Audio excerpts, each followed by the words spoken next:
Mesdames et messieurs, merci de choisir Canal Congo Télévision pour vous informer et bienvenue à cette grande édition du journal. Obsèque de Patrice Emery Lumumba à Kinshasa, la relique du héros national était descendue ce mercredi en sa résidence sur le boulevard du 30 juin. Ensuite, le palais de la Nation où ses compagnons de lutte Polo Maurice et Joseph Okito ont été admis au grade de grand officier de l'ordre des héros nationaux. Patrice Emery Lumumba à Kabila. Reportage Gisèle Olivier Toko. Le périple de la relique Patrice Emery Lumumba a fait un escale ce mercredi 29 juin 2022 en sa résidence sur le boulevard du 30 juin à la Condé. C'était un moment d'émotion et de joie pour sa famille biologique.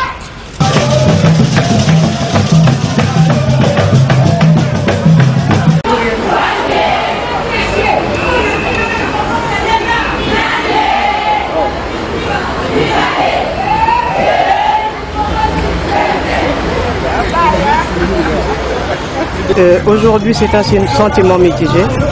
On a répondu à notre demande de restitution de la dépouille et des reliques de notre père parce que nous savons que c'est symbolique et que nous, les enfants, enfin, nous allons pouvoir rendre hommage à notre père comme tout enfant et de pouvoir l'enterrer dignement tel que cela devait être fait depuis très longtemps. Et c'est aussi un sentiment, je pense à ma mère qui est restée veuve, 53 ans, et qui avait le souci et qui est partie avec la peine de ne pas avoir enterré son Patrice. Et je crois qu'aujourd'hui, elle sera apaisée. Je dirais que par rapport à ce retour, il faut se positionner, je pense, en plusieurs dimensions. Il y a la dimension familiale et il y a la dimension du citoyen congolais que je suis.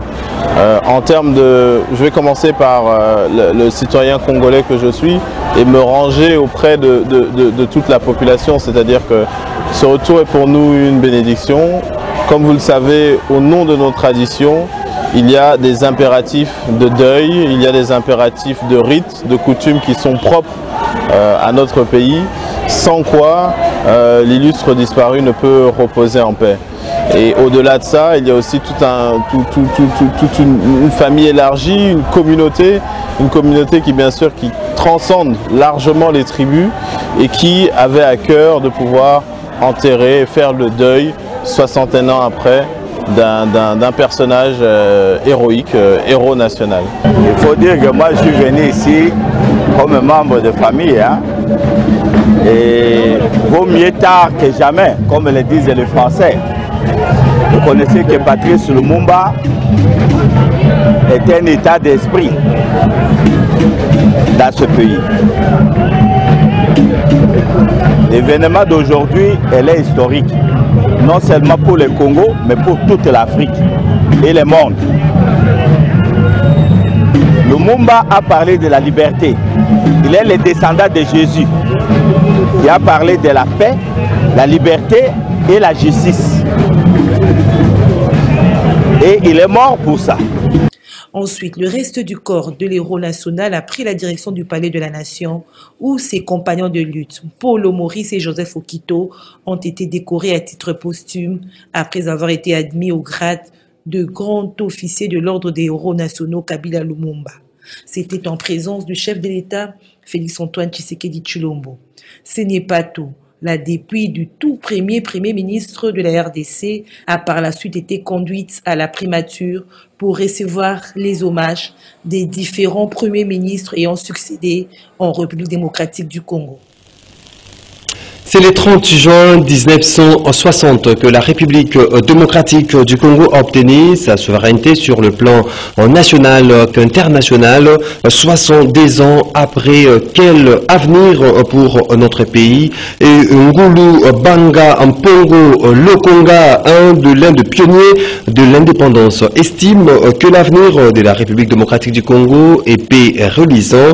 Selon lui, le chef de l'État, Félix Tshisekedi, doit travailler dans le sens d'enlever la souffrance qui perdure au sein de son peuple. Nadi Luindamo et Nancy Ileka pour plus de détails. Au regard des événements dont fait face la RDC depuis 1960, date de son accession à son indépendance jusqu'à ce jour, l'un des pionniers de l'indépendance, Ngulu Banga Pongo Lokanga, voit l'avenir de la RDC enveloppé d'un brouillard. Ainsi estime-t-il qu'il faut un leadership compétent, d'où sollicite-t-il beaucoup d'efforts de la part du pouvoir en place. Je ne vois pas un bon avenir pour notre pays. Les résultats pour l'indépendance sont pour la plupart négatifs. Dans la colonie, il y avait partout le bien-être, peu de chômage. L'école et l'hôpital étaient gratuits, l'eau de la régie des eaux gratuite, les routes et le chemin de fer étaient bien entretenus, praticables. Ils ne le sont plus. Partout, les routes sont dans un état critique de dégradation. Le milieu rural prospère à l'époque de la colonie avec la production agricole abondante et les magasins bien approvisionnés. Ce milieu rural est dans un état total d'abandon. Le franc congolais était à égalité avec le franc belge. Ce n'est plus le cas depuis l'indépendance. Notre monnaie aujourd'hui a moins de valeur que celle des pays voisins. La colonie était dirigée sur la base de plans. Je me rappelle l'efficacité des plans décennal et quinquennal terminé en 1960. L'insécurité n'existait nulle part. Et l'on avait seulement 20 000 soldats contre plus de 100 000 aujourd'hui, incapables d'assurer l'ordre public à l'est du pays. Il faut pour le pays, pour notre pays, un leadership compétent à l'égard des Belges. Sans ce leadership, on va continuer à reculer, à régresser, à décliner.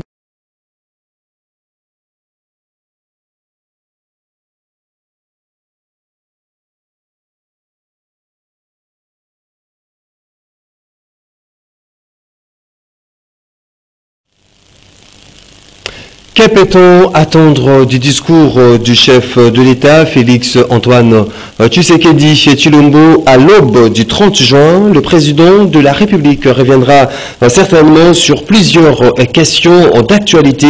La plus récente est celle liée à la sécurité dans la partie est du pays. C'est en tout cas ce que pense l'analyste politique Joseph Kongolo. Il était ce mercredi l'invité des kiosques présentés par notre confrère Serge Akabongo. Le président a un prétexte, le meilleur qui soit. Il doit nous dire qu'est-ce qu'il a fait à Nairobi. Tout à fait. C'est-à-dire que la première chose, c'est qu'il y a un contexte. C'est celui de Lumumba qu'on a actualisé. Qu'est-ce qu'on a actualisé dans Lumumba? C'est son projet politique. C'est l'unité, c'est l'indépendance, c'est le développement. Voilà. Coïncide aussi avec la question de ce sont les concepts clés et ce sont ces concepts qui sont malades en République démocratique du Congo. Ah oui. Voilà la coïncidence entre l'actualisation de Lumumba et le contexte présent que le président doit devoir expliquer, donner un contenu à son discours de ce 30 juin. Quel est l'avenir de l'unité de la République démocratique du Congo? Quel est l'avenir sur l'indépendance? Quelle est son approche de la crise à l'est du pays? Quelle est son approche de la crise, effectivement, et quelle est l'approche de son développement? Il a une plage des questions essentielles qu'il doit répondre pratiquement à travers son discours et qui doit donner, n'est-ce pas, à la population que nous sommes, pour pouvoir apprécier, n'est-ce pas... Il ne faudrait pas que ce soit un rendez-vous manqué, hein, parce que les gens l'attendent sur plusieurs questions. Je crois que ça ne sera pas un rendez-vous manqué. Pourquoi? Rappelez-vous que demain, c'est le 30 juin, je sais qu'au-delà de l'événement, de la routine événementielle, il y aura un autre événement qui va peut-être mettre un peu plus de sucre dans l'eau. Un nouveau départ. Un nouveau départ. Oui, et il ne peut pas ne pas le faire aujourd'hui. Demain, il ne peut pas ne pas le faire. Jusqu'à minuit, il faudra qu'il y ait une touche, quelque chose de particulier. Que ce soit dans le discours, que ce soit sur le terrain de la guerre, nous voulons quelque chose de particulier pour rassurer. Il semble que même les militaires l'attendent, ils veulent écouter qu'est-ce que le chef, le commandant chef va dire. Nous savons d'avance que c'est quelqu'un qui est obnubilé par l'amour de son pays, il va le dire, mais devant les contradictions qui se présentent sur le terrain, nous voulons l'entendre, le suivre. Parce que nous avons donné le point de vue, par exemple, sur les troupes de l'Organisation de l'Afrique de l'Ouest, de l'Est, pardon, il a son point de vue qui est totalement contradictoire avec l'opinion. Il tenant compte des réalités que lui maîtrise comme président de la République. Effectivement. Alors, il doit devoir nous expliquer, et à ce moment-là, nous allons voir comment il va amener l'espace sur le terrain. Des attentes de Congolais quant au discours du chef de l'État, Félix Antoine Tshisekedi Tshilombo, c'est 30 juin 2022. C'est l'essence de ces papiers, commentaires de Serge Kabongo. 30 juin, c'est déjà pour bientôt. Date historique, événement historique, mais aussi discours très historique. Que va dire le président de la République à ses compatriotes ainsi qu'à la communauté internationale? La question mérite d'être posée, même si dit-on, celui qui pose la question a la moitié de la réponse. Le contexte pour ce 30 juin 2022 est en un peu plus particulier. D'abord, le rapatriement depuis le 22 juin de la relique de Patrice Emery Lumumba, 61 ans après son assassinat. Ensuite, les Congolais attendent plus Félix Antoine Tshisekedi sur la crise sécuritaire, plus particulièrement au Nord Kivu, avec l'agression rwandaise. Des questions en suspens sur la vraie vision et l'approche du président sur la dite crise, les nouvelles recettes qu'il envisage après sa politique d'ouverture dans le cadre de la coopération avec les voisins agresseurs rwandais et ougandais qui, à ce jour, selon les analystes, a démontré ses limites. L'intervention militaire des forces armées des États de l'Afrique de l'Est, une patate chaude entre la main du président de la République. L'opinion nationale, selon plusieurs sondages, n'en veut pas, pendant que lui a souscrit à cette option levée et confirmée lors du dernier conclave des chefs d'État des pays de l'Est. Félix Tshisekedi, à l'heure du choix, doit-il se mettre à dos une bonne partie de sa population hostile à l'intervention militaire ou encore faire marche arrière à la Genève et à accélérer sur la réforme de l'armée? Que des attentes pour ce discours du 30 juin. En un comme en 1000 mots, tous s'accordent sur le fait que le président de la République doit rassurer les Congolais, prouver qu'il a encore les manettes en main, comme un bon commandant en chef qui doit fixer les caps. Le peuple a besoin d'être rassuré face à la complexité de la crise de l'Est du pays. Un grand rendez-vous avec l'histoire donc pour le président de la République, Félix Antoine Tshisekedi, lui qui doit négocier un deuxième et dernier mandat. Dans un tout autre chapitre, après son acquittement dans les dossiers 100 jours, l'ancien directeur des cabinets du chef de l'État et président de l'UNC, Vital Kamerhe, a eu mardi 2 entretiens, 2 heures durant avec le chef de l'État, Félix Tshisekedi. C'était à la Cité de l'Union africaine, comme nous disent nos confrères de la presse présidentielle. De l'Union africaine. Près d'une semaine après son acquittement dans les dossiers des 100 jours, le tout premier directeur des cabinets du chef de l'État est venu rencontrer ce mardi soir le président de la République, Félix-Antoine Tshisekedi Tshilombo. Tout sourire, les chefs de l'État étaient visiblement heureux de revoir son ancien collaborateur et partenaire politique, lui aussi très ému. Comment ça va bien, Excellence? Quelle émotion. Décontractés, les deux personnalités ont eu un entretien de 2 heures et pour Vital Kamerhe, la parenthèse 100 jours est vite refermée. Il est temps de renforcer les partenariats politiques et se mettre au service du peuple. L'émotion des retrouvailles, et puis je dis que Dieu est grand. Tant que tu crois, tu as la foi en Dieu, tout est possible. Et c'était aussi la joie de retrouver un partenaire politique. Ce sont là les premiers mots. Quelle que soit l'épreuve qu'on endure, cette épreuve doit être en dessous de ce qu'on est déterminé à donner à la nation, à la patrie, à la communauté. C'est en cela que nous allons gagner. Si chacun de nous, et il y a rares qui n'ont pas connu d'épreuves dans leur vie, ils doivent minimiser ces épreuves-là et dire ce que j'ai à donner à la patrie est bien au-dessus des preuves endurées. Pour moi, j'ai appris beaucoup de choses en prison.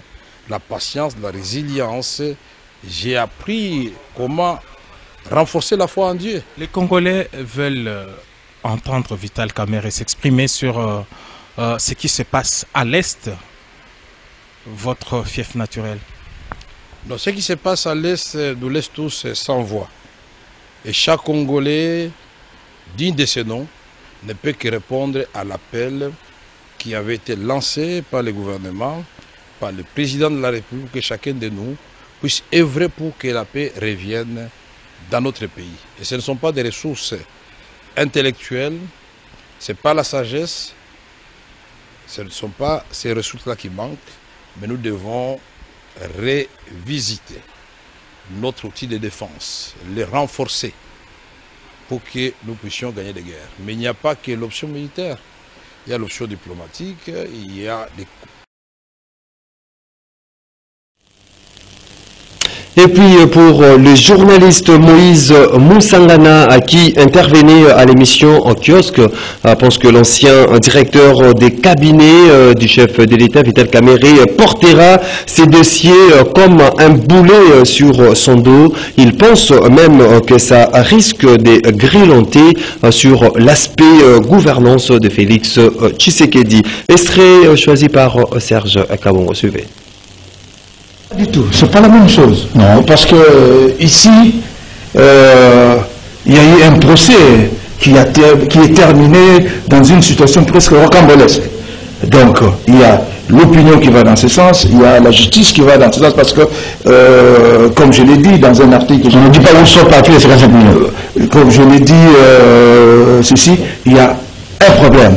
Il y a un problème, c'est-à-dire que Vital est acquitté et consort, mais il traîne avec lui ce dossier-là comme un boulet et consort. Donc je ne vois pas. Mais dans l'opinion, cette histoire va donner, parce que je vois la société civile qui revient là à tout moment.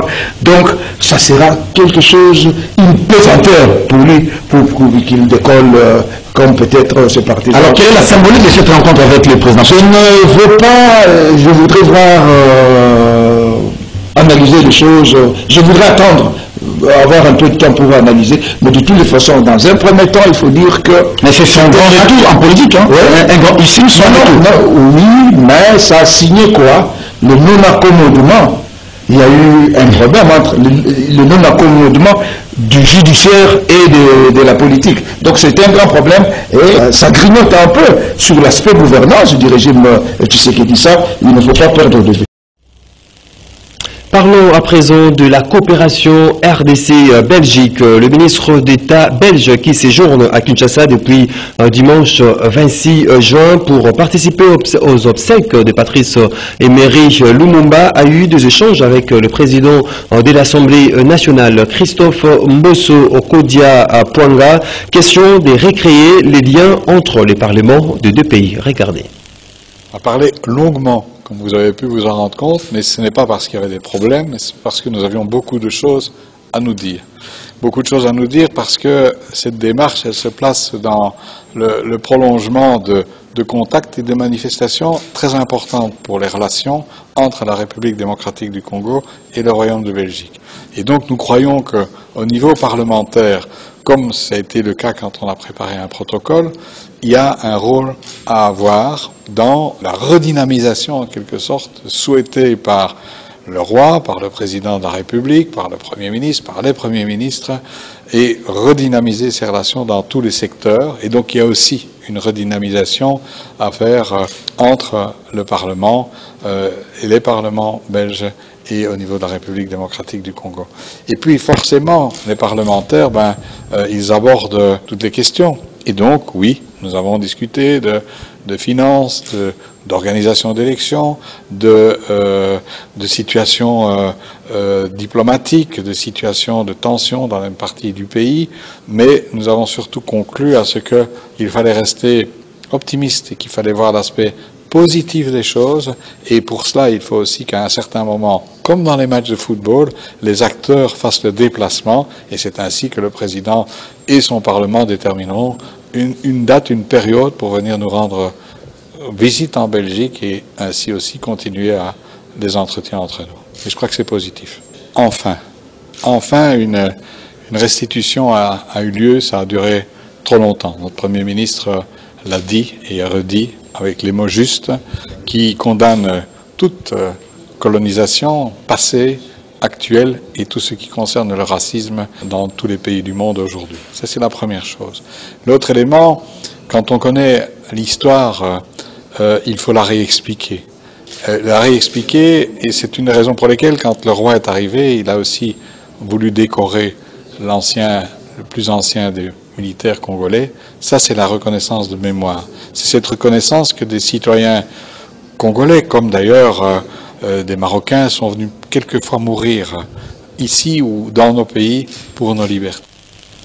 Face à l'agression de la République démocratique du Congo par le Rwanda, le président de l'Union des Républicains, Norbert Luyeye, qui dénonce l'infiltration dans l'armée, estime que la solution à cette crise reste la mise en œuvre de l'accord cadre d'Addis Abeba et de la résolution 2098. Il est au micro de Gisèle Toko et Yves Lechouengue.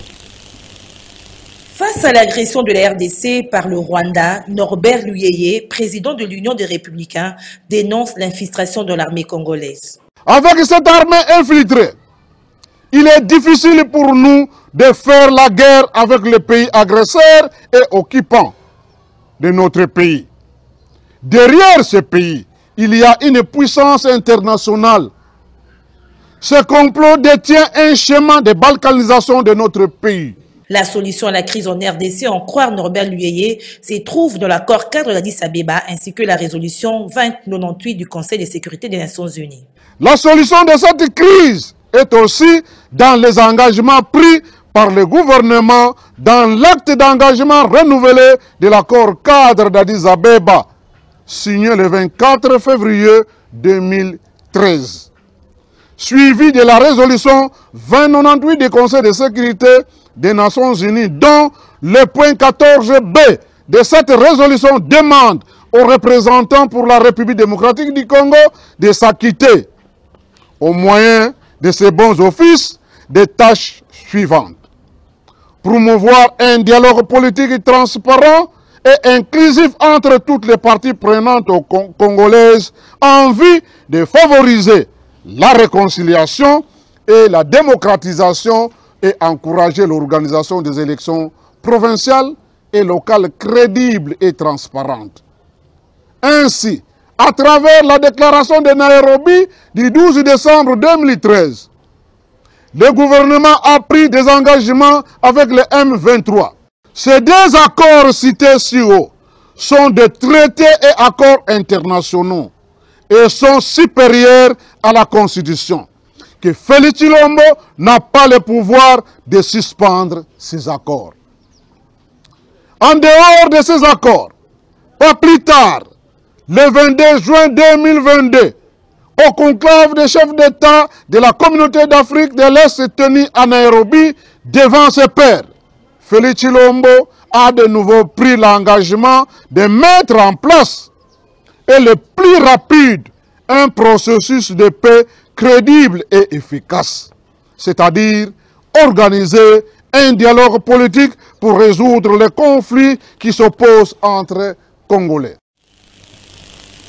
Clôture ce mercredi 29 juin à l'Assemblée provinciale de Kinshasa de la session ordinaire de mars. Dans son message, le président de cet organe délibérant de Kinshasa est revenu sur plusieurs points d'actualité en République démocratique du Congo. Godé Mpoyo, qui dénonce l'agression de la RDC par le Rwanda et demande à cet effet les retraits immédiats et sans condition de ces mouvements terroristes sur les sol congolais. Regardez.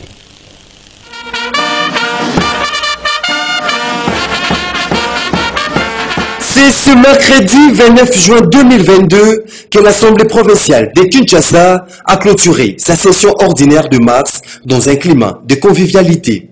Ainsi, dans son adresse de clôture, le président de cet organe délibérant de Kinshasa, Godempoy, a tenu à réitérer au nom des Kinoises et Kinois sa profonde gratitude au chef de l'État Félix Antoine Tshisekedi pour ses efforts inlassables de doter la ville de Kinshasa des gigantesques infrastructures, notamment dans les lancements effectifs des travaux du désenclavement du quartier Kanluka, le projet de construction du pont route-rail sur le fleuve Congo entre Kinshasa et Brazzaville, ainsi que la création de la zone spéciale économique de Maluku.